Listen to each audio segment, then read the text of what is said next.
औरत को ज़बरदस्ती खुला पर मजबूर करना, इसका क्या हुक्म है?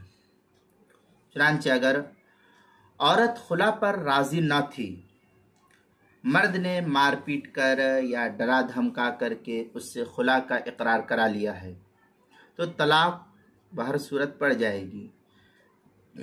लेकिन औरत पर कोई माल वाजिब इस सिलसिले में नहीं होगा अदा करना, और महर भी माफ ना होगा। फतवा शाम में है, व अम्मा इकाउल खुला बि इकराहिन फसहीहुन कमा याती।